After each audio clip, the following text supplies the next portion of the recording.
ഉണ്ട്. അതിനിടയ്ക്ക്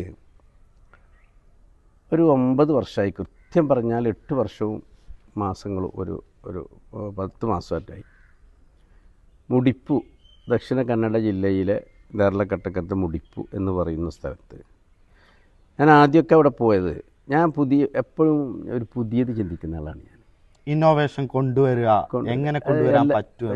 ഞാൻ എല്ലാവരോടും പറഞ്ഞില്ല, പുതിയ പാട്ട് പാടുക എന്നൊക്കെ പറയുന്നുണ്ട് എന്ന് ചിന്തിച്ച് ഏജായ പ്രായമുള്ള 50 വയസ്സ് കവിഞ്ഞ ആളുകൾക്ക് എങ്ങനെ വിദ്യാഭ്യാസം കൊടുക്കാം.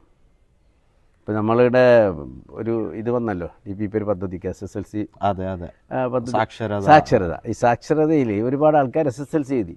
അപ്പോൾ അത് നമുക്കൊരു ശരിക്കും പറഞ്ഞാൽ ഇതൊരു മോട്ടിവേഷനാണ്.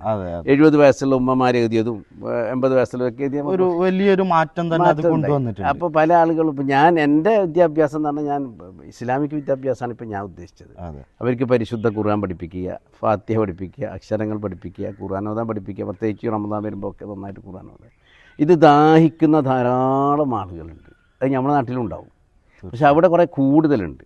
ഞാൻ ആദ്യം കണക്കെടുത്തപ്പോൾ 70% ആളുകൾക്ക് ശരിയാവണ്ണം തജ്വീദോടുകൂടി ഖുർആൻ ഓതാൻ പറ്റാത്ത ആളുകളെ കിട്ടിയത്.